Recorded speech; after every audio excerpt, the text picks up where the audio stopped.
The clinking of crystal glasses echoed through the Aurelius, Manhattan's most exclusive restaurant, where only the wealthy and the ruthless could breathe without permission. Under the golden chandelier, billionaire tech mogul Derek Voss leaned back in his chair, a smug grin stretching across his face as he lifted a glass of Chateau Margaux. Beside him, his mistress Lila Crane let out a flirtatious laugh, loud enough for nearby tables to hear exactly the way he liked it. Tonight was about showing the world that he had upgraded. Servers glided past with silver trays, businessmen nodded respectfully, and Derek basked in the kind of attention he believed he was born to own. He didn't know destiny was already walking through the door. A sudden shift in the room's energy made several heads turn. The maitre d' straightened instinctively. Even the live violinist missed a note. Derek followed their gaze, annoyed at first. Then, his entire world collapsed in silence. Standing at the entrance was Elena Foster, the woman he had discarded like yesterday's news. The ex-wife he told everyone was too plain, too weak, too useless. Her black maternity dress outlined the gentle curve of her 5-month pregnancy, his child he never believed she deserved to carry. But it wasn't her presence that made Derek choke on his wine. It was the man standing next to her, Adrian Cole, the reclusive Wall Street powerhouse. The CEO feared even by billionaires. The man who could destroy entire empires with a single phone call. And he had his hands steady, protective at the small of Elena's back. Every whisper in the restaurant froze. Every stare followed her. Every ounce of Derek's arrogance drained from his face. Elena wasn't the abandoned woman he had left in a tiny queen's apartment. Tonight, she walked with dignity, with power, with someone far stronger than Derek could ever hope to be. And as she locked eyes with him across the room, a quiet fire burned in her gaze, one that promised this was only the beginning. Derek's glass slipped from his fingers and shattered. Long before Elena Foster walked into the Aurelius, with the quiet strength of a woman rising from ashes, she had lived through a kind of heartbreak that could have broken anyone else completely. Just 8 months earlier, her life had been painfully ordinary, a modest job as a financial analyst at a mid-sized Manhattan firm, a tiny but cozy apartment she shared with her husband, Derek Voss, and an uncomplicated dream of building a family. She wasn't wealthy, she wasn't glamorous, and she certainly wasn't someone the city's elite would ever look at twice. But she had loved Derek with a sincerity that now felt foolish. Back then, Derek wasn't the cold, polished billionaire he paraded himself as today. He was a struggling entrepreneur, chasing investors, burning through savings, and craving validation from the world. Elena supported him through every failure, worked overtime to pay rent, cooked simple home meals to save money, and believed in him even when he didn't believe in himself. She was his anchor, the only one who never left. But the moment his company went viral after a single lucky partnership with a major tech fund, everything changed. Suddenly, Derek had money, fame, attention, and an ego that dwarfed Manhattan's skyline. He started dressing differently, speaking differently, standing differently. He began leaving earlier, coming home later, smelling like cologne she didn't own. Then came the whispers. Then came the lies. Then came Lila Crane, the PR specialist hired to fix his brand. And her sovereign. Elena didn't want to believe the rumors. She didn't want to believe the late-night messages, the mysterious work trips, the sudden coldness in Derek's voice. She wanted to believe marriage meant loyalty, but life had other plans. The night everything fell apart still haunted her like a ghost she couldn't quiet. Elena had just discovered she was pregnant, something she thought would bring them closer. She waited for Derek with nervous excitement, the ultrasound picture tucked carefully in her pocket. He arrived past midnight, not alone. He walked in with Lila clinging to his arm, her lipstick smeared, her hair disheveled, her laugh dripping with the arrogance of a woman who believed she had already won. Derek didn't even look ashamed. "Elena," he said, waving a dismissive hand, "don't make this dramatic. Lila and I are together now." Elena's breath stopped. "Together? Derek, we're married." "For now," he corrected. His voice was ice. "But come on, you knew this was coming. You and I, we're from 2 different worlds. You're sweet, but you're not built for my life." Her hands trembled. "I'm pregnant." That was the moment that truly shattered her. Derek's face didn't soften, didn't break, didn't even shift. Instead, he stepped forward, lowered his voice to a cruel whisper, and said, "Then you'll handle it on your own. I can't have a kid dragging down my public image, not right now." The next morning, she returned home from work to find her belongings packed in boxes, her access to their finances frozen, her number blocked, her apartment lease canceled. She was left with nothing. Nothing except the life growing inside her. For months, Elena lived in a rundown Queens apartment, eating dollar store noodles, working double shifts, crying quietly into her pillow so her baby wouldn't feel her sadness. She avoided mirrors, avoided people, avoided hope. She thought her story was over. She didn't know fate was already guiding her toward the one man Derek feared most. She didn't know Adrian Cole would soon change everything. Elena Foster's apartment in Queens wasn't really an apartment. It was a box with peeling walls, a drafty window, and a radiator that hissed louder than her own thoughts at night. After Derek threw her out, this was all she could afford. She told herself it was temporary, but temporary had a cruel way of turning into months. The neighborhood wasn't dangerous, but it wasn't comforting either. The smell of street food mixed with rain-soaked concrete and the sound of distant traffic was her nightly lullaby. On the 4th floor, Unit 4C, she lived alone with her growing belly and the echo of a life she once believed was permanent. Each morning she woke before sunrise not because she wanted to, but because her body had become a battlefield. Morning sickness hit like a wave. She'd kneel over the sink, gripping the counter as nausea tore through her, her legs trembling. Sometimes she cried. Sometimes she just stared at the cracked tiles and whispered, one day at a time. Her job at the retail finance office wasn't glamorous, but it paid enough for rent and cheap groceries. The walk to the bus stop felt longer with each passing week. She held her coat tightly around her body, not because of the cold, but because she didn't want strangers staring at her stomach. Her pregnancy, once a joy, had become a source of fear. Every step reminded her of how alone she truly was. Worse than the loneliness were the rumors. Derek's PR machine had gone to work fast. One by one, former friends, co-workers, neighbors, people who once smiled at her, began treating her like a scandal waiting to happen. She trapped him. She wanted money. She got pregnant on purpose. She ruined his reputation. None of it was true. All of it spread. She kept her head down at work, avoided break room conversations, ignored the judgmental glances when she warmed up ramen noodles for lunch. Some afternoons, she excused herself to the bathroom, pretending she had to pee, but really, she just needed 5 minutes to cry where no one could hear. At night, she sat on her mattress on the floor, the only piece of furniture she had aside from a second-hand dresser. She placed her hands over her stomach and whispered apologies to the tiny heartbeat she carried. "I'm trying," she'd say softly. "I promise I'm trying." But promises didn't keep the electricity on. One cold evening, after a long shift, she climbed the stairs to her apartment, her legs aching from the weight she was carrying. When she reached her door, she noticed something taped to it, a bright yellow notice she recognized instantly. A final warning for late rent. Eviction pending. Her vision blurred. She had been juggling bills for months, choosing to buy prenatal vitamins instead of paying the gas bill, choosing groceries instead of rent. But this was the moment the dam finally cracked. Inside the apartment, she sank to the floor, clutching the notice as sobs tore out of her. Her breath hitched, her chest tightened, panic rising like floodwater. And then her phone buzzed. Unknown number. She almost didn't answer. But something in her gut told her to pick up. "Miss Foster?" a calm voice said. "My name is Adrian Cole. I believe you need help." She froze. She had never met him, never spoken to him. But the name, the Adrian Cole, was impossible to mistake. Before she could even respond, the voice added, "I'm outside your building. Please open the door." Her heart stopped. Her life was about to change in ways she couldn't imagine. For a long moment, Elena didn't move. She sat frozen on the cold wooden floor, eviction notice still trembling in her hand, the phone pressed weakly against her ear. Outside her 4th-floor window, she could hear the distant hum of Queens traffic, arguing neighbors, someone's TV blasting, but her world had gone utterly silent. "Miss Foster?" the man repeated, voice low, composed, impossibly steady. "This is Adrian Cole. I'd like to speak with you."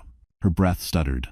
Adrian Cole wasn't just a name. He was a myth in the financial world. Wall Street's phantom king, the man who rarely appeared in public, yet moved markets with a single decision. CEOs feared him, banks courted him, media chased him. And he was calling her? Elena swallowed hard. I think you have the wrong number."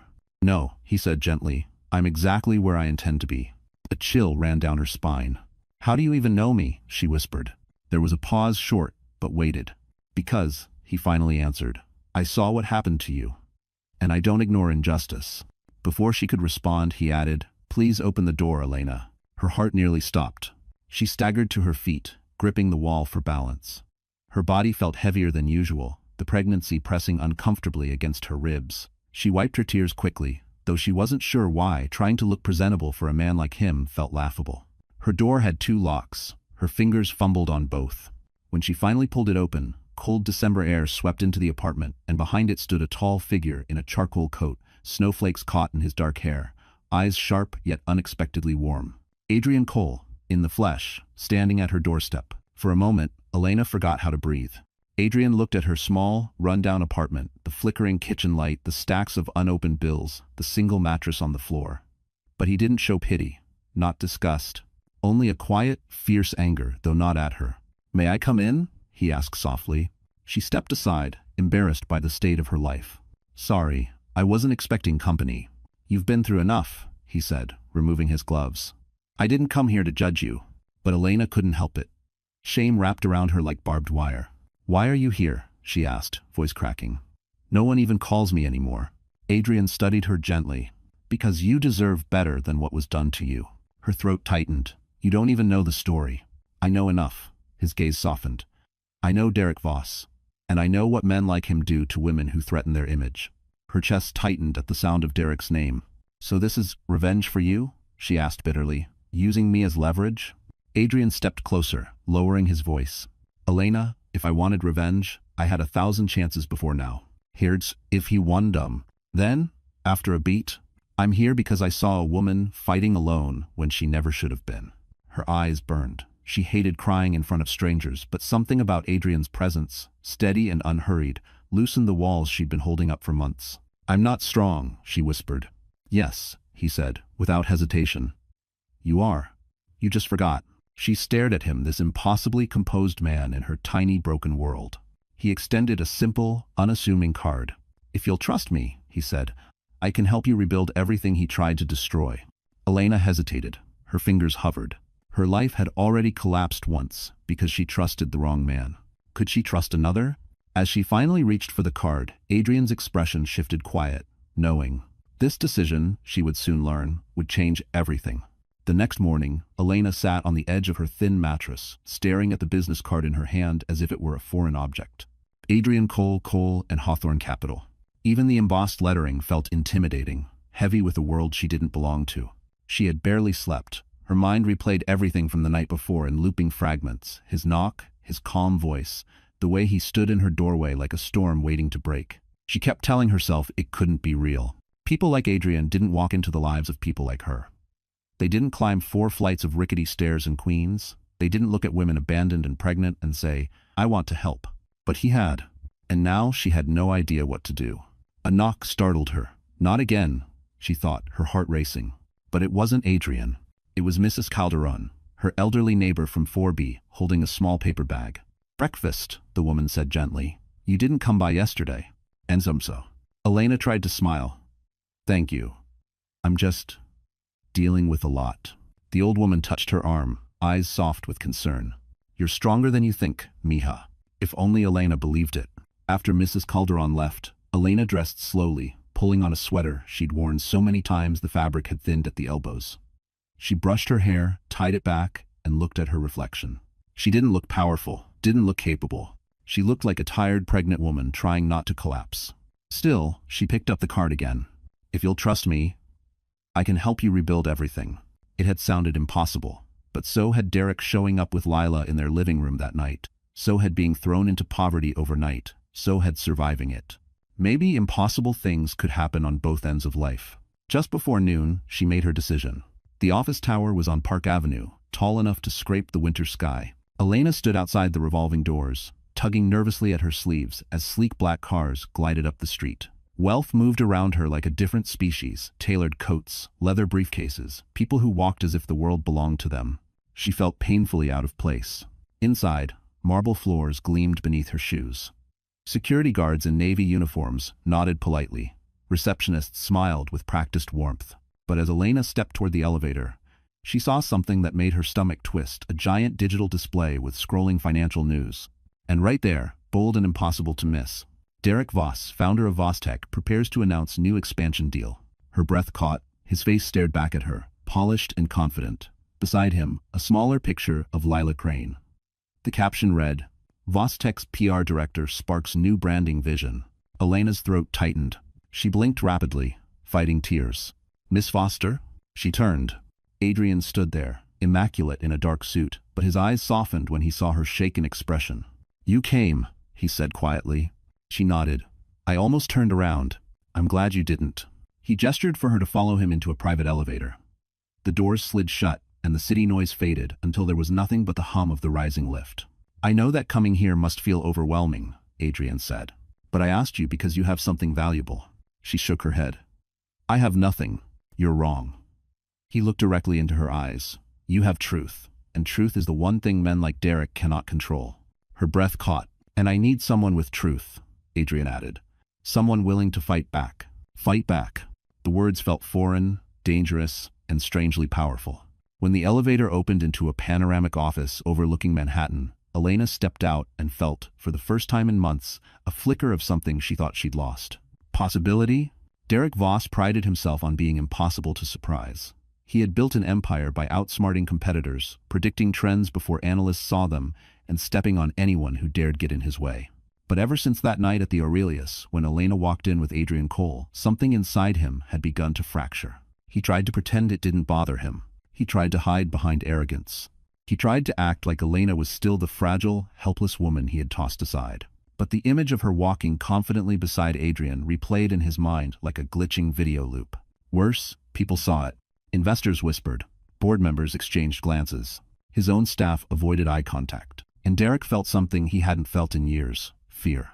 Lila Crane, lounging on the velvet couch of his penthouse, scrolled through her phone and sighed dramatically. The gossip sites are eating this up. Ex-wife glows while billionaire's mistress looks cheap. Ugh, people have no taste. Derek snapped. Why was she even there? She doesn't belong in a place like that. Lila raised an eyebrow. Maybe she does now. He shot her a cold look. But even Lila, who loved mocking Elena, had noticed the way Adrian stood beside her that night. Protective, present, confident. That kind of presence didn't happen randomly. Maybe Adrian's using her, Lila said, tossing her phone aside. Men like him don't do charity work. Derek scoffed. Elena, please. She can barely handle basic budgeting. She's not useful to him. Then why was he at her side? Lila pressed. Derek didn't answer. Because he didn't know. Because it didn't make sense. Because something wasn't right. The next morning, at Voss Tech headquarters on 57th Street, Derek walked through the lobby, still in a foul mood. Employees straightened when they saw him, but he noticed their curious glances, the ones they thought he couldn't see. He entered the executive floor, slammed his office door, and pulled up internal reports. Financial movements, stock fluctuations, competitor analysis. Numbers usually soothed him. Not today, because one name kept appearing where it shouldn't. Cole and Hawthorne Capital. Adrian's firm had begun quietly buying shares of smaller companies tied to Voss Tech's infrastructure. Nothing illegal, nothing overt, just enough to send a chill through Derek. What is he planning? Derek muttered. As if summoned by paranoia, his assistant buzzed him through the intercom. Sir, a reporter is requesting a statement about the restaurant incident. He clenched his jaw. No comment. Welfram's off to the door. Another pause. And sir, Mr. Varelli from the board asked if you were aware Adrian Cole was seen meeting with two of our senior investors. Derek shot up from his chair. What? His assistant hesitated. They said it looked friendly. Friendly. Friendly was dangerous. Friendly meant alliances. Friendly meant influence. Friendly could destroy him. His pulse thundered. Elena, a woman he had considered irrelevant, was now a threat. Adrian, a man he once underestimated, was circling him like a shark. Derek slammed his fist onto the desk. Elena can't be part of this. She's not capable of it. But even as he said it, he remembered her expression at the restaurant. Calm, cold, self-assured, nothing like the woman he humiliated months before. He felt something shift. Not guilt, not regret, but something worse. Losing control. That night, alone in his penthouse, Derek scrolled through Elena's social media. She posted nothing new, no clues, no signs, just silence. And silence, in Derek's world, was the most dangerous noise of all. He leaned back, gripping his glass of scotch. Fine, he muttered. If Adrian wants to play, I'll remind Elena exactly who she's dealing with. He didn't know it yet, but threatening her would be the biggest mistake of his life. Lila Crane always believed she understood power. Not real power, Derek's kind, but the cheaper, shinier version she'd built her life upon. Attention, whispers, headlines, curated envy. She had clawed her way into Derek's world through charm, manipulation, and a well-practiced ability to weaponize a smile. So when the photo of Elena and Adrian began circulating online, grainy but unmistakable, Lila felt something she hadn't felt in a long time. Threatened. She sat in Derek's penthouse kitchen, scrolling through comments as the winter sun cast a sterile glow across the marble counters. Is that Adrian Cole with Elena Foster? She leveled up. Why does she look more expensive than Lila? Plot twist of the year. Lila's perfectly manicured fingers tightened around her phone. What is this? She snapped as Derek entered the room, knotting his tie. He glanced at the screen, jaw twitching. Noise. Noise? Her voice rose. Your ex-wife looks like she just stepped out of a Vogue spread with Adrian Cole. Do you have any idea what that means for your reputation? I don't care about Adrian, Derek muttered. Oh, please. Lila rolled her eyes. You should. Because people are already writing narratives, Derek. Narratives where you look like the petty, insecure, disposable one. He flinched. Just a little. Lila saw it. And she smiled. Fear in a powerful man was delicious. And worse, she continued, leaning back on the counter. They're calling Elena the sympathetic one. That word stung him like acid. Elena, Derek spat the name out. She knows nothing about this world. Lila's smile sharpened. Good, then she won't know how to survive what's coming. Derek looked at her sharply. What are you planning? What you should have done from the start. Her eyes glinted. Control the narrative. Destroy her before she becomes a problem. He hesitated. She saw it. Don't get soft now, she said coolly. She isn't your wife anymore. She's a liability. Derek didn't respond, but his silence was permission enough. That afternoon, Lila sat in her PR office, fingers flying across her keyboard. She drafted targeted rumors disguised as casual conversations, anonymous tips, whispers to gossip bloggers, curated leaks to social accounts known for scandal. Her story spread like wildfire. Elena Foster manipulating billionaire Adrian Cole. Pregnant ex-wife seeks revenge, insider claims drama brewing.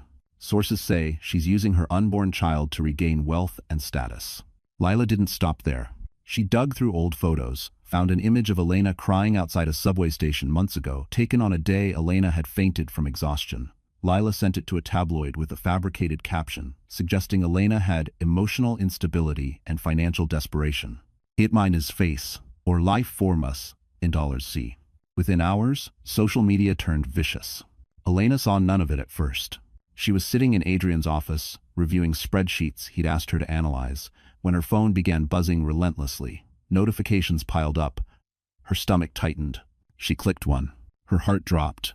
Dozens, then hundreds of comments flooded her screens. Accusations, lies, cruelty so sharp it felt personal, even from strangers. Her hands trembled. Adrian noticed instantly. Elena? He asked quietly. She tried to speak, but her throat closed. She turned her phone toward him. For a moment, his face didn't change. Not a twitch, not a blink, not a breath. Then his eyes darkened with a cold, dangerous fury she had never seen. This wasn't Derek, Adrian said. This is her. Lila? Elena whispered, voice cracking. Yes. He stood slowly, every movement measured, lethal, and she just crossed a line she will regret. Elena swallowed. What do we do now? Adrian looked at her, not with pity, but with a promise. Now, he said, we stop letting them choose the battlefield. And just like that, the war truly began. Elena had never been inside a boardroom like the one Adrian led her into. Floor-to-ceiling windows framed Manhattan like a living painting. The Hudson shimmered in the winter sun, and the Empire State Building pierced the horizon like a monument to ambition. The room smelled faintly of polished wood, leather, and something else she couldn't quite place authority. But it wasn't the view that made her breath catch. It was the long mahogany table, surrounded by men and women in designer suits, who all turned toward her as she entered. Their expressions were unreadable curiosity mixed with something she couldn't name. Respect? Suspicion? Calculation? She clutched her coat tighter around her growing belly. Adrian, one man said, is this the consultant you mentioned? Consultant. Elena almost turned around and walked out, but Adrian stepped beside her, steady as ever. Yes, he replied simply. This is Elena Foster. Her pulse hummed. I know what you're thinking, Adrian continued. She's not a Wall Street insider. She's not a corporate shark, but I trust her analysis and her perspective. That stunned the room. And her. Adrian trusted her? Trusted her enough to bring her here, in front of executives who controlled billions? Elena kept her gaze down, until Adrian gently touched her elbow. Have a seat, he said quietly. She obeyed, her palms damp, her heart painfully loud. Screens lit up, spreadsheets loaded, voices rose and fell. The meeting began. At first, she listened silently, afraid to breathe too loudly. But then Adrian pulled up a series of financial charts, documents she had helped review the night before. They displayed anomalies inside Vostek's infrastructure contracts, irregularities, unreported expenses, numbers that didn't make sense. Her stomach twisted. She recognized them. Her own name had once been attached to those contracts. Derek had forced her to sign documents she didn't understand back when she believed he needed help. She never questioned him. She never thought he'd use her signature for illegal purposes. "Miss Foster," one executive asked suddenly, "do these patterns look familiar to you?" Her blood ran cold. Adrian looked at her, calm, almost reassuring. "You don't have to say anything you're not comfortable with," he murmured. But Elena lifted her chin. "Yes," she said, voice trembling. "I've seen these numbers before." A ripple went through the room. Elena continued slowly at first, then with growing clarity. She explained the inconsistencies, the manipulation of expenses, the pressure Derek put on her to just sign. The way he always said, "Leave the business to me, Elena. You wouldn't understand it anyway." Her cheeks flushed not from shame this time, but anger. The executives exchanged looks. One finally leaned forward. "Miss Foster, you realize what you're describing could expose a major corporate fraud, right?" She swallowed hard. "I'm not trying to expose anything. I'm just telling the truth." Adrian's voice was calm but firm. "And sometimes, truth is exposure." Another executive asked, "Why would Derek use your name?" Elena exhaled. "Because he thought I was harmless, invisible, someone nobody would believe." The room fell silent. Then Adrian, who had been quiet until now, spoke with a measured intensity. That invisibility is exactly what he counted on, but he underestimated her. A low murmur rose around the table. Adrian wasn't done. "From this point forward," he said, "Elena's insight becomes central to our strategy, and anyone who underestimates her will find themselves at a disadvantage." Elena's breath hitched. "Central? Huh?" One executive raised an eyebrow. "You're giving her a seat at the table?" Adrian nodded. "Yes, starting now." Her vision blurred not from fear this time, but something unfamiliar. Strength. She didn't know what would happen next. She didn't know how Derek would react. She didn't know if she was ready for any of this. But as she looked out over Manhattan, her hand instinctively resting on her stomach, she realized something. For the first time since Derek broke her life apart, she wasn't fighting alone anymore. 2 days after the boardroom meeting, the world around Elena began shifting in ways she wasn't prepared for. It didn't happen dramatically, no explosions, no shouting, but subtly, like the quiet reshaping of gravity. People looked at her differently now. They spoke to her differently. Because Adrian Cole had given her something Derek never allowed her to have. Visibility. Cole and Hawthorne Capital released a discreet internal memo announcing Elena Foster as a temporary financial consultant on a confidential audit. Her name was printed in the same document as senior analysts and department heads. And although the announcement wasn't public, in the glass towers of Manhattan, nothing stayed secret for long. By noon, whispers had already begun circulating. "Is that her, the woman working with Adrian? She's the one Voss screwed over, right? I heard she caught something huge, something the SEC might want." Every elevator ride became an exercise in courage. Every glance felt weighted. Some held curiosity, some admiration, some doubt. But for the first time in months, not a single one held pity. Still, pressure crushed her shoulders. She was pregnant. Exhausted. New to this world of sharpened smiles and hidden daggers. She shouldn't have been here. And yet, somehow, she belonged more with these wolves than she ever had in Derek's shadow. That afternoon, Adrian invited her to join him at a private investors' luncheon at the Regent Club, one of those old money institutions so exclusive you couldn't even look at the front door without a member invitation. Elena panicked. "I can't go there," she whispered. "Those people there in magazines, on boards, in politics. I'm just—" "You're Elena," Adrian cut in. "And that's enough." But she shook her head. "I don't have anything to wear." Adrian's lips twitched slightly. "That's an easy fix." Before she could argue, his assistant appeared with 2 sleek garment bags and a pair of low heels, simple, elegant, not flashy, chosen with care for a pregnant woman. Elena's voice cracked. "I can't accept this." "You're not accepting favors," Adrian replied softly. "You're accepting a seat at the table."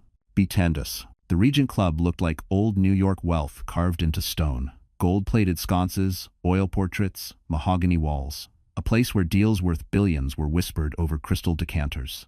As Elena entered beside Adrian, a hush rippled through the room. Not pronounced, not rude, but noticeable. People straightened, eyes widened slightly, because it wasn't just that Adrian Cole had brought a woman. It was that he had brought her. A man at the head of the room, silver-haired and commanding, stood to greet them. "Adrian, we didn't expect you." "I know," Adrian said with a polite smile. "This is Elena Foster. She's consulting with us." The man's gaze flicked to her belly, then back to her face, not judgmental, but assessing. "Miss Foster," he said, extending a hand. I hear you caught something our analysts missed. Elena flushed. I don't know if that's true. It is, Adrian said firmly. People turned toward them with new interest. Questions came. Thoughtful ones. Challenging ones. What pattern did you see? How long do you believe the inconsistencies have existed? Why didn't Vostek catch the error internally? Elena's voice was shaky at first, but her brain, sharp, analytical, stronger than she gave herself credit for, took over. She explained the falsified numbers, the manipulated statements, the strange funneling of funds. She told the truth, and the truth held the room. By the time she finished, the silver-haired man let out a low whistle. Miss Foster, you may have uncovered the start of the biggest corporate scandal in the last 3 years. Elena blinked. Scandal? Hair? Derek? A soft murmur settled across the table. Adrian leaned closer, voice low enough only she could hear. This is why I needed you here. She swallowed hard. Does Derek know yet? No, Adrian said. His eyes were ice. But when he does, everything he built will start to crack. Elena exhaled shakily as realization washed over her. For the first time since Derek shattered her life, she was no longer the hunted. She was becoming the danger. Derek Voss had always been a man who believed he was untouchable.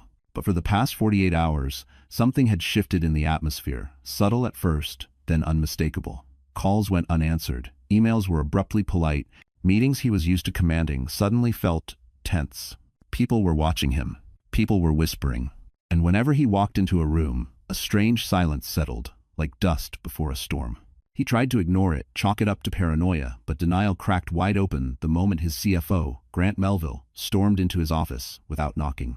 We have a problem, Grant hissed. Derek didn't look up from his laptop. Grant, unless the building is on fire, it's worse. Things act. That finally made Derek lift his head. Grant threw a stack of reports onto Derek's desk.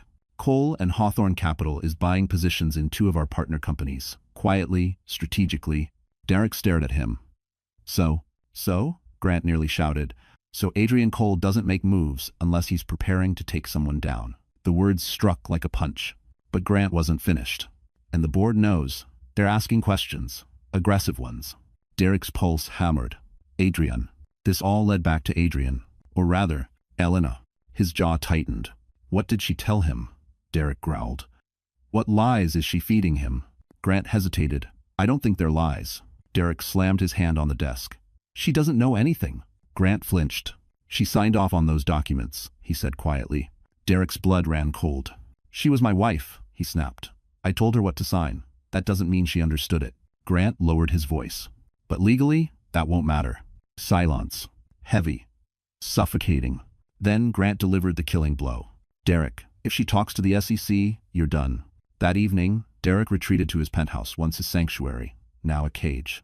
He paced the living room, phone in hand, calling Lila again and again. No answer. Finally, after the 10th call, she picked up, her tone irritated. What do you want? What is happening? Derek demanded. Why is Cole going after me? What did you start? Lila scoffed. You're the one who left your ex-wife emotionally destroyed and financially ruined. Did you really think she'd just disappear? She doesn't have the brain for this. Derek snapped. Someone is using her. Lila's voice turned cold. Maybe you should have respected her, instead of humiliating her. Derek froze. It was the first time Lila had ever taken Elena's side. He didn't like it. Are you with me or not? He hissed. Lila hesitated, a dangerous, telling silence. I'm with whoever wins, she finally said, and hung up. Derek's hand trembled around his phone. His mistress was slipping. His company was slipping. And Elena, the woman he thought he buried, was rising. The next morning, Derek marched into the Vostek boardroom, determined to reassert control. But the moment he entered, he sensed the shift. 12 board members, all staring at him. Cold, distant, calculating. Derek, the chairman said, we need to discuss the audit. Derek stiffened. What audit? A folder slid across the glossy table. In bold, merciless lettering, Cole and Hawthorne, preliminary findings, Vostek anomalies. His vision blurred. Adrian had already begun. We like your cooperation, the chairman said, and transparency. Derek's chest tightened. You think I'm hiding something? We think, the chairman replied carefully, that your ex-wife may have knowledge we're obligated to review. The room tilted. Elena? Derek whispered, stunned. He had destroyed her. He had erased her. He had expected silence. Instead, she had become the one person the board wanted to hear from. He was losing control of his image, his empire, his carefully constructed reality. Derek Voss had finally met a force he couldn't manipulate, and her name was Elena Foster. Elena didn't expect Adrian to show up at her apartment that evening. She certainly didn't expect him to stand outside her door with a look she had never seen on his face before, something between protectiveness and barely controlled fury. "Are you okay?" he asked as soon as she opened the door. She blinked. Yes, I think so." "No," Adrian said quietly. "You're not. Because something came up today, something you need to know before anyone else tells you." "He's not a endem." Her stomach tightened. "What happened?" "Derek," he said. Just the name made her chest hurt. Adrian stepped inside, closing the door gently behind him. His presence filled the tiny space, steady and grounding, but the tension radiating off him warned her that whatever he was about to say wasn't small. He held a single folder in his hand. "Elena," he said, voice steady but dark, "we discovered something new in the documents you once signed for Derek, something he hid from you. Something that could have ruined your life." Her breath hitched. He placed the folder on her small kitchen table. "Sit." Her knees felt weak as she obeyed. Adrian opened the folder slowly, too slowly. "Elena, those signatures tied you to transactions you were never supposed to be implicated in." "I knew that already," she whispered. "I knew he tricked me." "You didn't know the scale," Adrian corrected. "The signatures weren't just for routine expenses. They were used to approve transfers into private subsidiary accounts Derek created under shell identities." She froze. "What does that mean?" "It means," Adrian said carefully, "Derek laundered money through fake development projects. And legally, your signature shows you approved the movement of those funds." Her pulse pounded in her ears. I didn't know," she managed. "I swear I didn't know." "I know you didn't," Adrian said firmly. "But the law doesn't care about what you didn't know.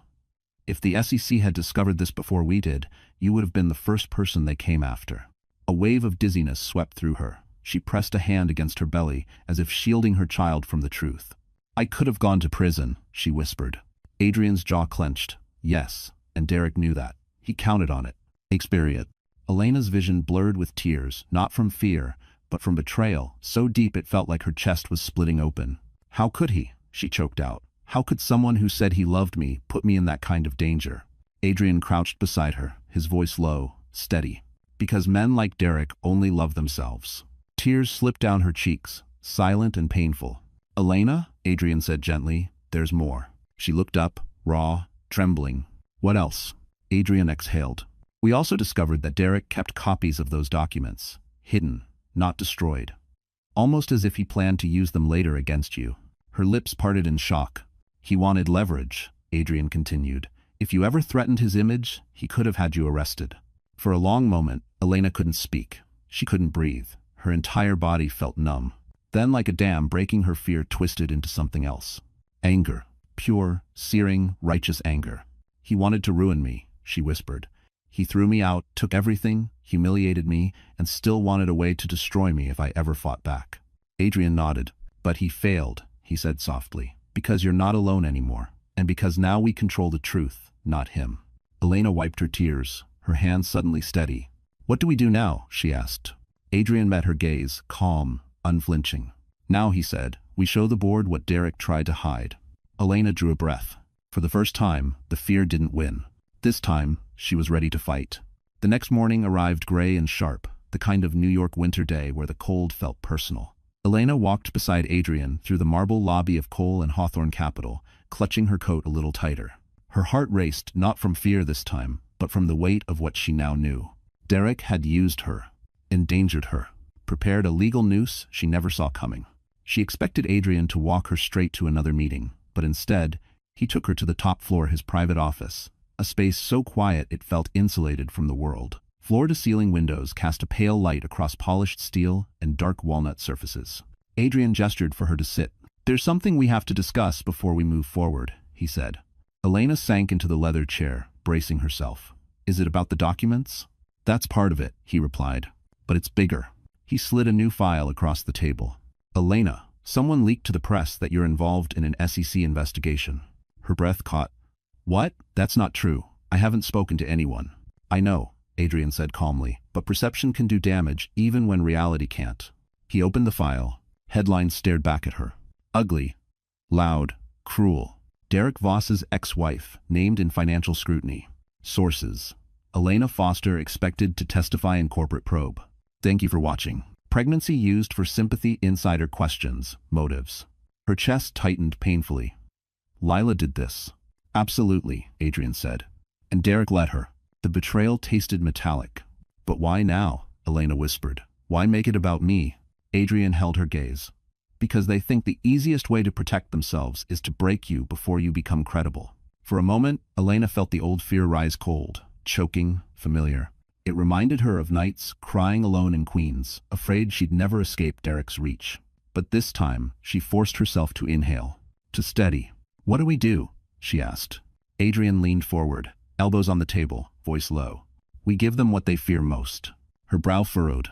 The truth, he clarified, but we control how it comes out. Not them, not the media, not Derek. He pulled out another document, a timeline of every fraudulent transfer Derek made under her name. Elena's stomach nodded. All of this, with my signature attached. Yes. His voice held no softness, only resolve. And that's why the next move must be precise. We can't let the story get away from us. She swallowed hard. You think I should come forward? I think, Adrian said, that the board will demand your testimony soon. And when they do, Derek will panic. He'll make mistakes, dangerous ones. Elena stared at the papers, hands trembling. What if I mess up? She asked, her voice barely above a whisper. What if they don't believe me? Adrian moved around the table and knelt beside her chair, not as a CEO, not as a strategist, but as a man grounding her back into herself. Elena, listen to me. You survived the worst part of Derek, long before I arrived. You endured things most people couldn't bear. And you're still here. She blinked, tears threatening. You're not weak, he said softly. You were isolated, manipulated, lied to, but you were never weak. Her breath shook. For once, Adrian added, you're walking into a battle with someone at your back. She wiped her eyes and nodded. Okay, she whispered. Let's do it. Just then, a sharp knock sounded at the door. Adrian rose, smoothing his suit. Come in. His assistant entered, face pale. Sir, you need to see this. She handed Adrian a tablet. He looked at the screen, then his expression hardened. What is it? Elena asked. Adrian turned the tablet toward her. It was a leaked internal memo. From Vostek, calling for Elena Foster to appear in front of the board. Immediately. Her world tilted. They're trying to corner you, Adrian said. No, Elena whispered, pulse pounding. They're trying to break me. And for the first time, she wasn't running. She was ready. Elena had never seen a corporate building feel so much like a battlefield. The Vostek headquarters looked the same as it always had: sleek glass walls, towering chrome pillars, the cold polished floors that once echoed her timid footsteps when she came to bring Derek lunch. Back then, she thought her place was in the shadows, unseen, unheard, unnoticed. Not today. Today, she walked through the doors with her chin lifted, hand resting lightly on her belly, and Adrian Cole at her side. The receptionist's eyes widened enough to confirm that word had spread faster than wildfire. Elena Foster is here for the board meeting, Adrian said, voice smooth but carrying an authority that left no room for argument. Yes, of course, Mr. Cole, the receptionist stammered. They're expecting you. Expecting. The word tightened her chest. They weren't expecting the old Elena, the trembling wife who apologized for breathing too loudly. They were expecting a woman they intended to corner, intimidate, and break. But that wasn't who walked in today. When the elevator doors opened onto the executive floor, silence fell. The board members were gathered near the glass wall overlooking Central Park, murmuring anxiously. Derek stood apart, pacing in sharp circles, his expression a mixture of fear, rage, and something else: panic. He froze the moment he saw her. Elena, he breathed, you shouldn't be here. She held his gaze. No, Derek, you shouldn't have brought me here. His jaw tightened, but before he could respond, the chairman cleared his throat. Miss Foster, Mr. Cole, please join us. Elena stepped forward. Her heartbeat roared in her ears, but her voice when it came was calm. You asked for me. I'm here. They moved into the boardroom. 12 chairs, 12 faces watching her. The room hummed with tension, thick enough to cut. Derek sat across from her, his stare drilling into her. The chairman began. Miss Foster, we've been made aware of documents bearing your signature tied to unusual financial activity. We need to determine your involvement. Elena's fingers twisted together beneath the table. I understand. Derek leaned forward, voice carefully measured. Sweetheart, you don't have to do this. The word hit her like a slap, sweetheart, the same word he used when convincing her to sign things she didn't understand. Adrian's jaw tightened. Elena breathed in, then spoke. I didn't know what I was signing.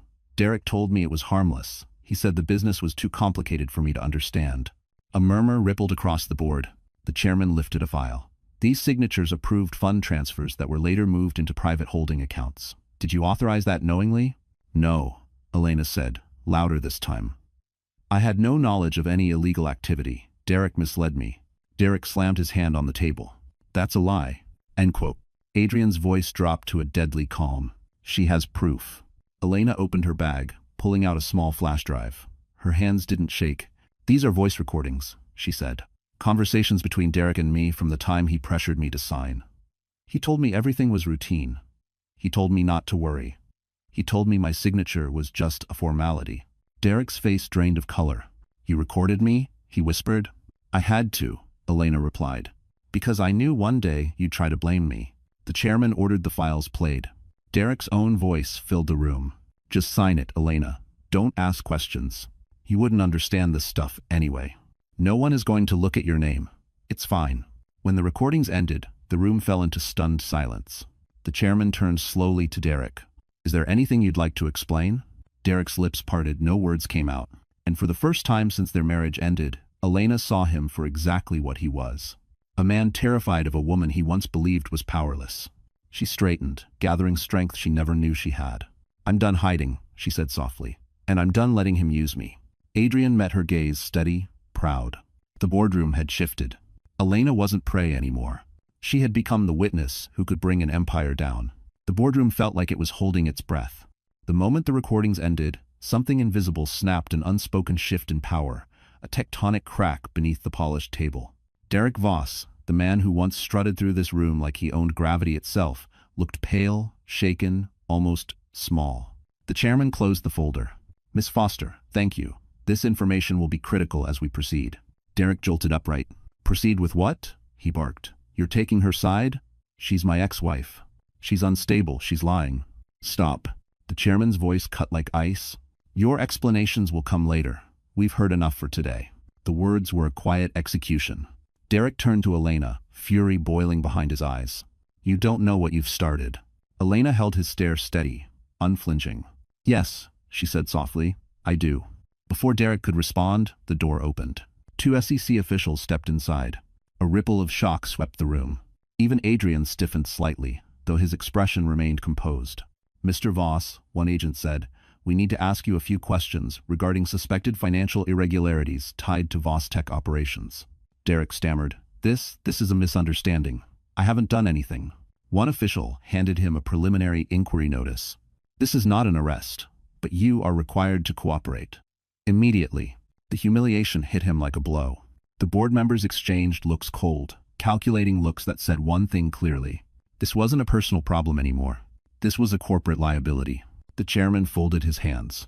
Mr. Voss, until this matter is resolved, you are temporarily suspended from decision-making authority. Silence. Then Derek exploded. Suspended? He roared. You believe her over me? She's nothing. Adrian stood. The room froze. Choose your next words very carefully, Adrian said. Every syllable delivered with lethal calm. Derek's mouth snapped shut. Because even in his rage, he understood one thing. Adrian wasn't just a powerful man, he was the kind of powerful who didn't raise his voice, the kind who didn't need to. The SEC officials motioned for Derek to step aside with them. He didn't move. He looked at Elena again, betrayal curling around his expression like smoke. You didn't do this alone, he muttered. He put you up to it. Elena's voice remained steady. No, you did this to yourself. Derek's face twisted, and for a fleeting second, everyone in the room saw him clearly, not the billionaire, not the visionary, not the charismatic leader. Just a coward terrified of the truth. When the SEC agents escorted him out, the boardroom fell into a stunned silence. Elena released a breath she didn't realize she'd been holding. Her hands shook beneath the table. Adrian placed a steady hand on her arm, subtle, grounding. You did well, he murmured. She didn't feel like she had. Her pulse raced, her vision blurred at the edges. The emotional weight of years' fear, humiliation, desperation pressed down on her shoulders. The chairman cleared his throat. Miss Foster, I want to assure you, you are not under investigation. You are a witness. A crucial one. Elena nodded, though her voice trembled. Thank you. And Mr. Cole, the chairman added, your firm's cooperation will be essential moving forward. Adrian gave a single nod. You'll have it. As they left the building, flashes exploded from cameras outside news crews, paparazzi, bloggers. The story had already leaked. Elena shielded her face, overwhelmed. Adrian placed a hand at her back. "Stay close to me." She did. Because for the first time, the world wasn't looking at her with pity. They were looking at her with fear, curiosity, respect, and for the first time since her life shattered, Elena Foster had become a woman impossible to silence. Lila Crane had always believed she could control the story. She knew how to spin narratives, twist public sympathy, and turn lies into trending hashtags. She made a career out of owning the spotlight, shiny, sharp, and perfectly curated.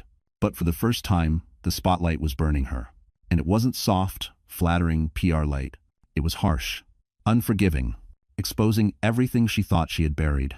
Because when the news of Derek's suspension hit every major network, journalists didn't stop at him. They came for the woman who shaped his image. They came for the woman who whispered into his ear. They came for Lila. Her phone exploded with notifications, calls, texts, emails, some from reporters, some from clients, some from people she never wanted to hear from again. She ignored them all. She sat in Derek's penthouse living room, pacing like a caged animal, the city skyline mocking her through the floor-to-ceiling windows. "This is bad," she whispered to herself. "This is really bad." She turned on the TV. Every station showed Elena's face. Not as a scandal, not as a victim, but as a credible witness. Elena Foster, the key to the Vostek investigation. Former wife exposes financial irregularities. New evidence suggests systemic misconduct. End of O. Lila stared, bile rising. This wasn't how the story was supposed to go. Elena wasn't supposed to rise. Elena wasn't supposed to be believed. Elena wasn't supposed to matter. Lila threw her glass against the wall. "How is she winning?" she screamed. She was nothing. But deep down, she knew. Elena wasn't nothing. She was the one thing Lila never had: sincerity. And sincerity plays better on camera than lies, especially when the lies start cracking. When Derek finally arrived home, escorted by his lawyer, Lila rushed toward him. "Why didn't you tell me the SEC was involved?" she hissed. "Why didn't you tell me she had recordings?" Derek pushed past her. "Not now, Lila. No, right now." She snapped. "Everything is falling apart. The media is tearing me apart. Do you even know what they're saying? That I'm the mastermind, that I helped you hide money. You need to fix this." Derek rounded on her, eyes blazing. "Fix what? You started half of this. You went after Elena online, you stirred up the gossip, you pushed her to fight back." "Oh, please," Lila scoffed. She was weak. "I thought she'd crumble." "Well, she didn't." Silence. Derek's voice dropped. "And now she has Adrian Cole behind her. You have no idea who you picked to fight with." Lila glared. "You think I'm scared of him? You should be." For the first time, Lila saw fear, real fear on Derek's face. And that terrified her more than anything. The next morning, she walked into her PR firm with a forced smile and a too-tight blazer. She expected whispers, maybe judgmental looks. She didn't expect what she found. Her assistant stood waiting, hands clasped. "Lila," she said softly, "the managing partners want to see you." Lila straightened her shoulders. "Finally, they know I can turn this around." And was. But when she entered the conference room, every partner looked at her the way predators look at a wounded animal. "Lila," the senior partner began, "your contract is terminated, effective immediately." The words slammed into her. "Terminated?" She choked. "You can't." "We can," he said sharply. "You dragged your personal scandal into our firm and compromised our reputation." She stumbled backward. "You need me. I built this place." "No," the partner replied coldly. "You built yourself. And now you're the liability." Security arrived. They escorted her out of her office, out of her firm, out of the world she clawed her way into. As she stood on the sidewalk, shaking, watching her world collapse around her, one brutal truth settled over her like ice. Elena wasn't the one losing anymore. Lila was. Elena had barely processed the chaos of the board meeting and Lila's implosion when Adrian asked her to meet him at his private penthouse office, an ultra-secure space overlooking the East River. It wasn't the normal headquarters. This place felt different. Quieter, darker, like it was built for secrets. When she stepped inside, Adrian stood with his back to her, staring out at the city lights. He didn't greet her with the calm confidence she'd grown used to. His posture was tense, coiled, almost haunted. "Elena," he said, without turning around, "we need to talk." Her heart dropped. That sentence never meant anything good. She walked slowly toward him. "Is something wrong with the investigation?" "No," he replied. "Something is wrong with the truth." He turned.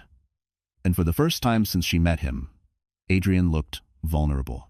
Not broken, not weak, but burdened, like he'd carried something for too long. "I haven't told you everything about Derek," he said. She froze. "What do you mean?" Adrian gestured to a chair. "Sit, please." She sat. He remained standing, hands folded, voice steady but low. "I didn't meet you by accident."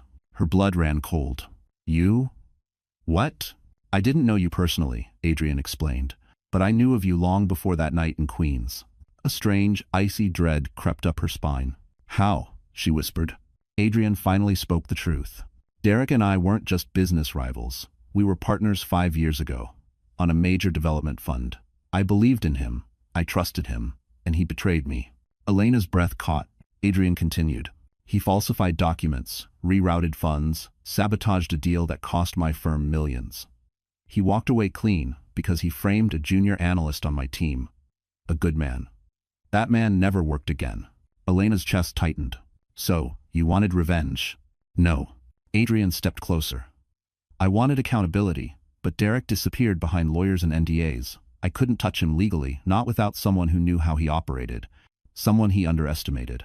Her heart pounded painfully. "You mean me?" "Not a question. A realization." "You are the key," Adrian said softly. "You always were. Because you were the only person he allowed close enough to see the truth without realizing it." Elena's throat tightened. "And you thought you could use me?" Adrian flinched. "Yes. At first." The honesty stung more than lies ever could. She looked away, vision blurring. "So all of this, bringing me into those meetings, helping me, protecting me, it was all strategy?" "No," Adrian said firmly. "Not anymore." He knelt beside her chair, forcing her to meet his eyes. "Elena, in the beginning, I saw you as leverage, but then I saw who you truly are. A woman Derek tried to shatter and failed. A woman who deserved justice long before I stepped in." Her breath trembled. "Why tell me now?" "Because you deserve the truth before we take the next step," he said. "And because I care about you, not as a tool, not as a strategy, as a person." Her heart twisted painfully. She didn't doubt his sincerity. His voice held a warmth and fracture she had never heard before. But the betrayal still lingered. "So, you used me," she whispered. "Just like he did." Adrian's jaw tightened. "Elena, I'm trying to undo the damage he caused. I'm trying to make things right." "You should have told me," she said, wiping her eyes. "I know," he whispered. For a moment, the room fell silent, two people caught between truth and hurt, between loyalty and consequence. Then her voice cracked. "What do we do now?" Adrian stood, shoulders straightening. "Now," he said, "we bring Derek down completely, and this time we do it together with nothing left hidden." Elena inhaled shakily. The truth hurt, but it also made her stronger, because now she understood something important. Derek wasn't the only one who underestimated her, and that mistake was about to cost him everything. Derek Voss had always believed empires fell from the outside. A competitor, a market crash, a scandal. He never imagined his empire would collapse from the inside. One board meeting, one recording, one woman he dismissed as irrelevant. But that's exactly what was happening. By the time he returned to Vostech the next morning, the building no longer felt like his. Security guards didn't greet him. Assistants didn't rush to his side. Conversations hushed when he passed. For the first time, Derek felt like a stranger in his own kingdom. He stormed into the executive floor, ready to reclaim control, yet found chaos instead. Board members yelling, lawyers storming halls, phones ringing off the hook, and every screen in the office flickering with the same breaking news headline. SEC reviewing Vostech ledger, possible corporate fraud. His stomach dropped. He pushed his way into the boardroom only to find his CFO, Grant Melville, speaking to a cluster of directors with a grim face. Grant turned, startled. "Derek, you shouldn't be here." "Don't start with me," Derek snapped. "What's going on?" A board member stepped forward, cold and surgical. "The SEC requested full access to our financials. They have probable cause." "Probable cause?" Derek repeated, voice shaking with anger. "Based on what?" The chairman folded his hands. "Based on the anomalies tied to your wife's signature." "She's my ex-wife," Derek growled. "Exactly," the chairman replied, which made her testimony even more credible. A choking silence fell. "Testimony." She talked. She turned on him. She exposed him. "Elena," Derek whispered, stunned. Grant exhaled. "They believe she was coerced, used, manipulated." "She wasn't coerced," Derek shouted. "She knew what she was signing." But even he heard the lie in his voice. And so did everyone else. At that moment, Vostek's legal counsel, a stern woman with cold eyes, approached him with a thick stack of papers. "Mr. Voss, the board has unanimously voted to place you on immediate administrative leave pending investigation." Derek froze. "You don't have authority." "We do," she said crisply. "Clause 14B of your employment agreement, misconduct threatening the company's stability." The chairman stepped forward. "Effective immediately, you have no decision-making power, no access to internal systems, no contact with staff." Derek felt the world tilt. "You can't do this," he roared. "We already have." He lunged toward the conference table, grabbing the papers, scanning them with frantic, trembling hands. Suspension. Asset freeze. Access revocation. His entire empire gone in a stack of signatures. "This is a witch hunt," Derek hissed. "Elena set this up. She's manipulating all of you." "No," Grant cut in quietly. "She didn't. Your ex-wife walked in and told the truth. Something you haven't done in years." The words landed like blows. Derek shook his head violently. "Adrian Cole. He's behind this. He wants to take everything from me." The chairman replied, "Perhaps. But you gave him the ammunition. If you 70 processed to resolve." Derek's chest tightened painfully. He gripped the back of a chair for balance. He needed someone on his side, anyone. "Where's Lila?" he demanded. The board members exchanged uneasy looks. Grant sighed. "She's not coming." "What does that mean?" "It means," Grant said, "her firm fired her. She's disappeared, and she refused to speak with your lawyer today." Derek staggered. He had no allies left. No mistress. No power. No credibility. Just a crumbling empire and a woman who had risen stronger from the ashes he buried her in. When security finally arrived to escort him out, Derek barely resisted. His legs felt like concrete, his vision blurred. He stumbled into the elevator, once his golden throne, now a cold metal coffin carrying him down, down, down. As the doors closed, one final thought stabbed through his collapsing world. Elena wasn't his downfall. Underestimating her was. Lila Crane had always been able to land on her feet. Scandal? She'd spin it. Criticism? She'd twist it. Enemies? She'd charm them. But this time, her fall wasn't dramatic or glamorous. It was silent, brutal, and terrifyingly real. After being escorted out of her PR firm like a disgraced intern, she wandered midtown in a daze, the cold slicing through her thin coat. People rushed past, indifferent. Her phone buzzed non-stop calls from unknown numbers, angry clients, gossip reporters wanting statements. She ignored them all. By sunset, she ended up in a cheap cafe she once would have mocked, sitting alone with a lukewarm coffee. Her hands shook as she scrolled through social media. It was a disaster. Every major outlet had pivoted. Every narrative she tried to weaponize against Elena had turned into a boomerang and hit her instead. PR director Lila Crane linked to Vostek's scandal. Idea. Insider claims she managed Derek Voss's damage control. Anonymous sources suggest Lila encouraged targeting ex-wife. Anonymous sources. Of course. Derek. Rat. Coward. Snake. He had fed the press just enough information to shift blame toward her, hoping it would buy him sympathy, or time, or something he no longer deserved. "Well played," she muttered bitterly. "Throw me under the bus to save yourself." "I doon it. I was beat it." End quote. But the more she scrolled, the more she realized the truth. The press didn't believe him anymore. The public didn't believe him. And no one believed her. Because now, Elena was the face of the story. And Lila? Lila was the villain. The next blow came faster than she expected. Her landlord called. "Miss Crane, given your situation, the building is requesting you vacate by next week." "My situation?" she snapped. "I've never been late on rent." "As an office." "It's not about rent," he said quietly. "It's about reputation. The building doesn't want press outside the lobby." She hung up before he finished. Then her agent emailed. Her endorsement deals gone. Her PR clients cut ties. Her industry standing ruined. Within 12 hours, Lila Crane went from one of the most sought-after spin doctors in Manhattan to someone no one wanted to be photographed with. She slammed her phone on the table, chest tight, breathing shallow. "How did my life fall apart because of her?" she hissed. But deep down, she knew the truth. It wasn't Elena who destroyed her. It was her own arrogance. By the next morning, desperation sank its claws into her. She marched toward Derek's penthouse, shaking with anger, humiliation, and fear. She pounded on his door until her fist went numb. "Derek, open the damn door." Silence. She tried again. "I lost everything because of you." Still nothing. She pressed her forehead against the door, voice cracking. "We were supposed to be a team." The lock clicked. But the face that appeared wasn't Derek's. It was his lawyer. "Miss Crane," he said, tone robotic. "Mr. Voss is not receiving visitors." "Visitors?" she spat. "I'm not a visitor. You're someone he is no longer associated with," the lawyer cut in. "And given the ongoing investigation, it is in his best interest to sever all communication." "Important?" "Commander." Leela felt the floor fall out beneath her. "So he's cutting me off?" "Yes. And he wants me to disappear." "Yes." Her chest tightened. "He can't do that." "He already did," the lawyer said calmly. "And if I were you, Miss Crane, I'd hire my own attorney immediately." The door closed in her face. She stood there, shaking, humiliated, discarded, just like Elena once was. Except Elena rose. Leela was sinking.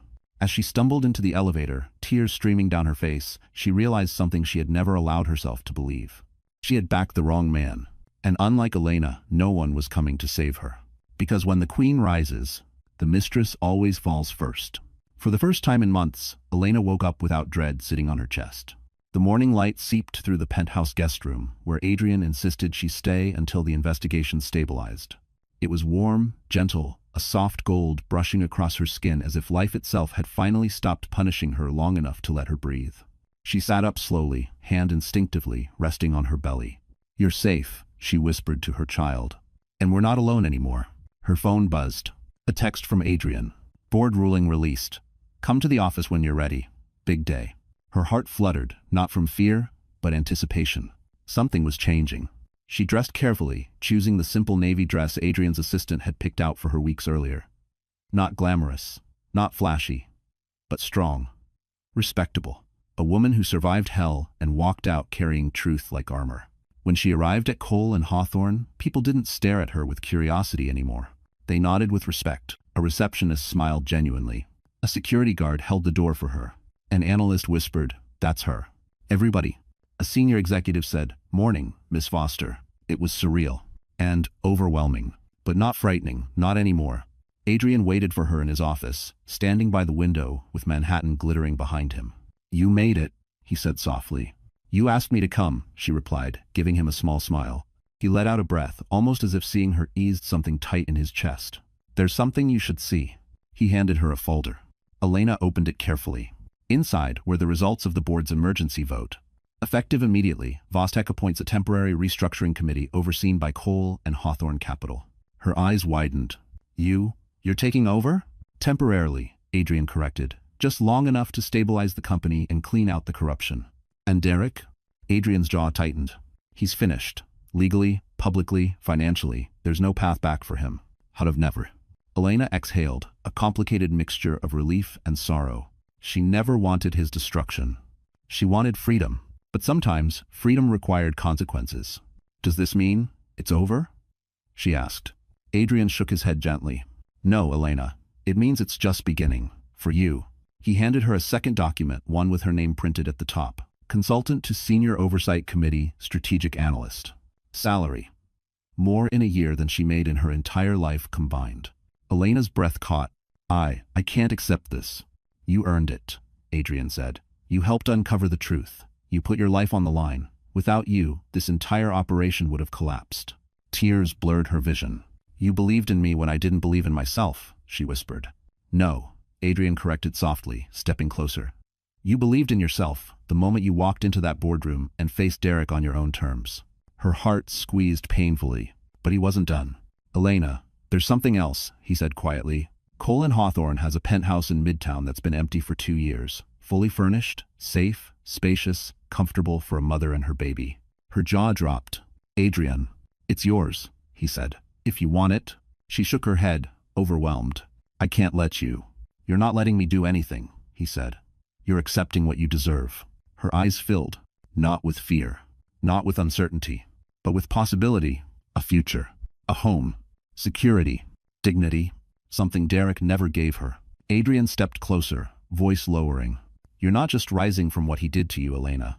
You're building something new, something better." She looked at him, really looked at him. At the man who walked into her life when she had nothing left. At the man who helped her stand on her own feet. At the man who cared for her, not because she was useful, but because she was her. For the first time, she let herself smile soft, warm, hopeful. "Okay," she whispered. "I'll take the job. and the penthouse. Adrian exhaled, relief flickering across his face. "And Adrian?" she added quietly. "Yes? Thank you." He shook his head, eyes soft. "No, Elena, thank you." Because the woman standing before him wasn't broken. She was becoming unstoppable. Winter melted slowly into the first breath of spring, and with it, Elena's world transformed in ways she once believed were impossible. Her new penthouse, quiet, warm, filled with sunlight and gentle luxury, became a sanctuary where she finally felt safe. No footsteps to fear, no voices to shrink beneath, just peace and the soft rhythm of her unborn child, reminding her that life still had beautiful chapters left to write. The SEC investigation concluded swiftly. The evidence Elena provided, even after years of manipulation, was airtight. Derek Voss was formally charged with financial misconduct, document falsification, and fiduciary breach. His assets were frozen. His public image collapsed. His name became synonymous with greed and downfall. And for the first time, justice felt real. But the final confrontation didn't happen in a boardroom or courtroom. It happened outside the Cole and Hawthorne building on a quiet Friday afternoon. Elena had just finished a meeting and stepped out into the crisp air when she saw him.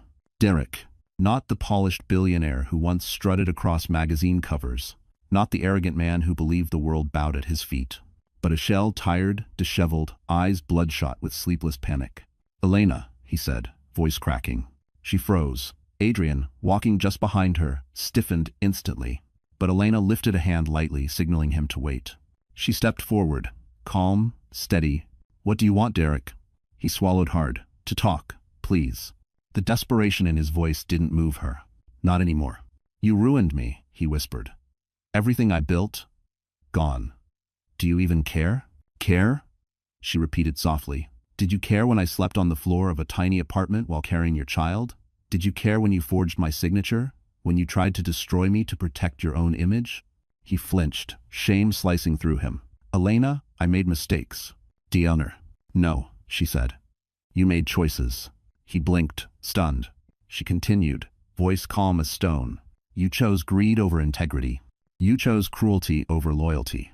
You chose humiliation over love." Derek's shoulders collapsed. "I lost everything." Elena inhaled, letting her words land with finality. "No, Derek, you lost everything because you tried to take everything from me." He stared at her, chest rising and falling sharply.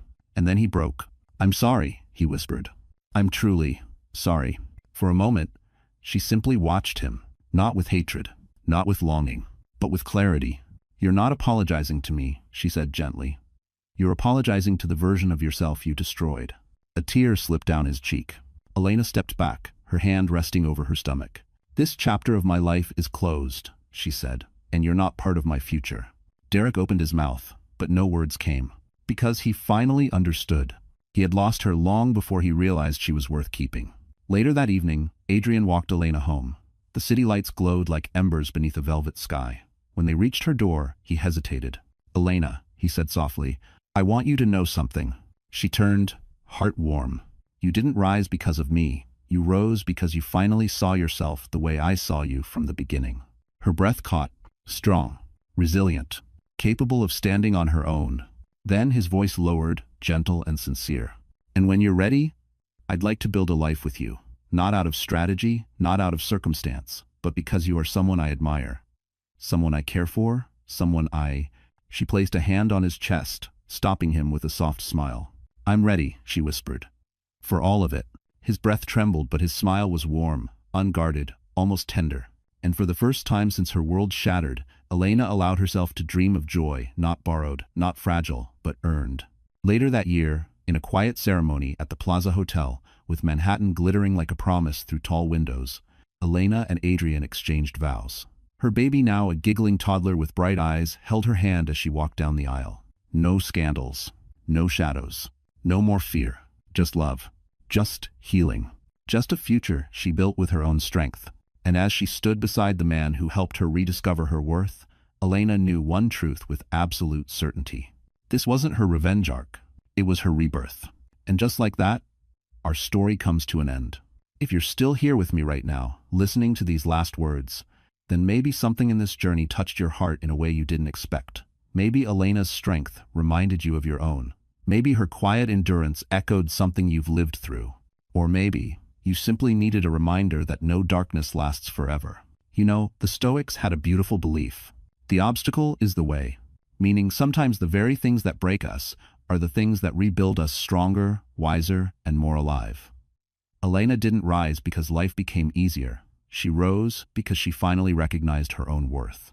And that's a lesson every one of us can carry. If you're going through something heavy right now, remember, you are not defined by what hurt you. You're defined by what you choose to become after it. So, my wonderful friends, if this story gave you courage, hope, or even just a moment to breathe, please don't leave without giving it a like, sharing it with someone who needs it, and subscribing to the channel. I'm right here with you, and we've still got so many journeys ahead.